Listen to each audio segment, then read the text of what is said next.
Curso Fé Católica, com Roberto Tanús. Levando a palavra de Deus ao seu coração.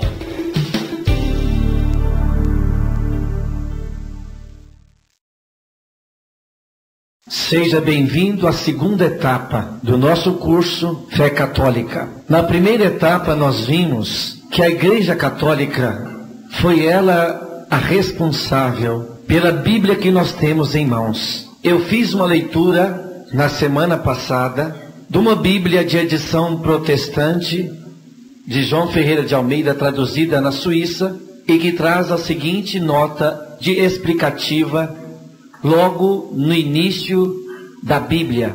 Inicialmente, os escritos da Bíblia não eram divididos em capítulos e versículos. A divisão em capítulos e versículos só veio a acontecer no ano de 1250 a.C., pelo cardeal Hugo de Santo Caro, monge dominicano.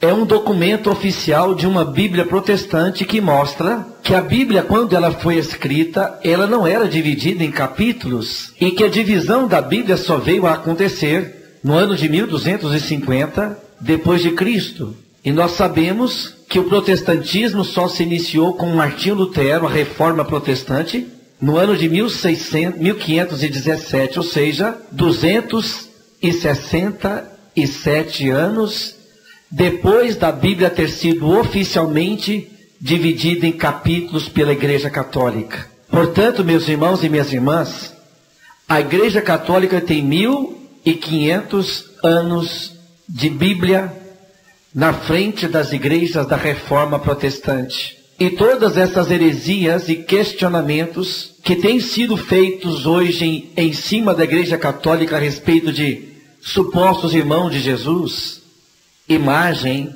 santos, purgatório, ressurreição, céu, inferno, confissão, Eucaristia, eram heresias que brotaram logo no século III, segundo e terceiro da era cristã, e foram duramente combatidos pela Igreja Católica, que na época os padres apostólicos, nós chamamos a patrística, criaram uma parte da teologia que nós chamamos de apologética.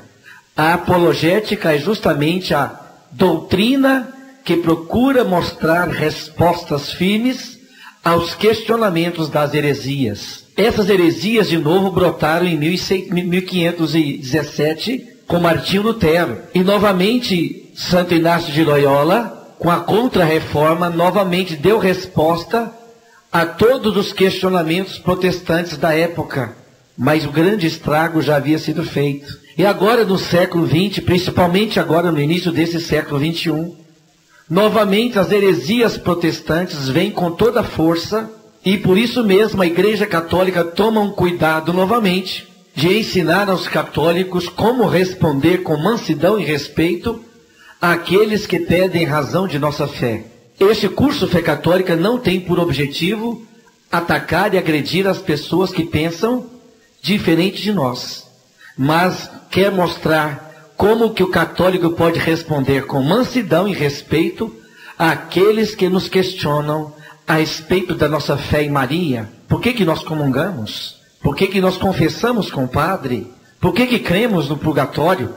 E durante esse curso você verá que todos esses questionamentos têm uma resposta bíblica e um fundamento muito sólido. E nesta segunda etapa que nós abrimos agora, nós iremos falar sobre a igreja. Nós iremos falar qual é o modelo bíblico de igreja. É aquele que tem um sacerdócio. Mostraremos que a igreja que não tem um sacerdócio é uma igreja incompleta. Nós mostraremos o Papa. Nós mostraremos que a figura do Papa não é invenção da Igreja Católica.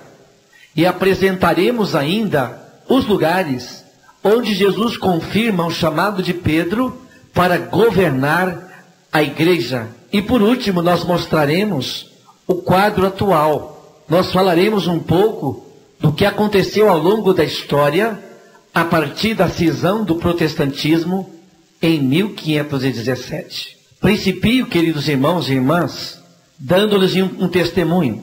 Em 1961, o altar principal da Basílica de São Pedro, que começou a ser erguida lá pelo século XIII, 1214 mais ou menos, que começou a construção da Basílica de São Pedro.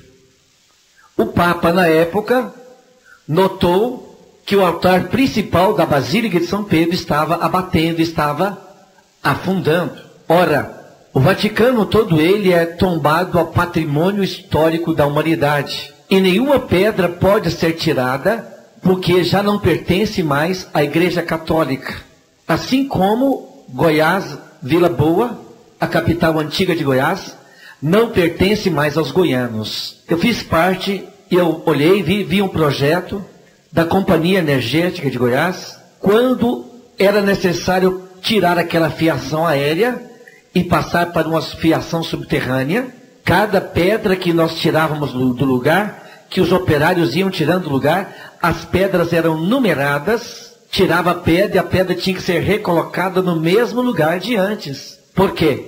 Porque as pedras faziam parte do patrimônio histórico da humanidade, e nem a Companhia Energética, mesmo com a necessidade de fazer uma fiação mais moderna, ela não podia tirar as pedras do lugar. Assim também se dá no Vaticano. Por isso que nós começamos a questionar os irmãos protestantes. Desde quando a Igreja Católica é rica? O patrimônio que ela tem não lhe pertence. O Papa, quando morre, não leva nada. Ele não tem herdeiros. E o mesmo não se pode falar dos nossos irmãos protestantes quanto aos pastores, que todos eles têm herança, todos eles têm filhos, e essa herança fica para eles. A Igreja Católica, nenhum padre sai rico depois de sair da igreja, ou seja, nenhum padre mesmo depois de morto larga alguma herança, porque há um voto sério de pobreza, de castidade e de obediência nessa igreja. Então o Papa notou que estava abatendo aquele altar.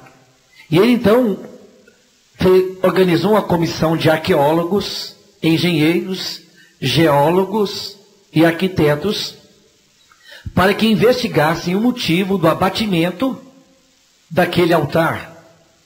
E eles então foram fazendo as escavações e encontraram 4 metros no subsolo um túmulo, e não só um, vários túmulos, um cemitério que datava da época dos primeiros cristãos. Quando a Basílica foi erguida, no século XIII, começou a ser erguida, não se sabia da existência daquele cemitério.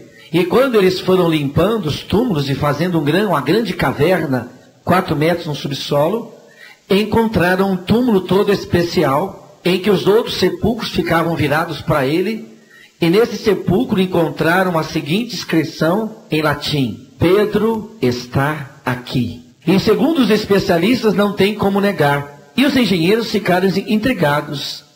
E se nós trouxéssemos para cima o túmulo? Se o túmulo viesse para cima onde está a basílica, onde é que ele apareceria? Chegaram à conclusão que o sepulcro de São Pedro está exatamente embaixo do altar principal da basílica. E o altar é todo ele construído de uma pedra inteiriça, sem divisão.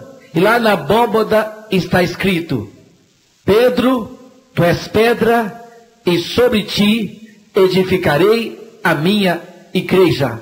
A Igreja Católica não foi fundada por homens, e o alicerce dela é São Pedro. Portanto, ser católico é graça de Deus.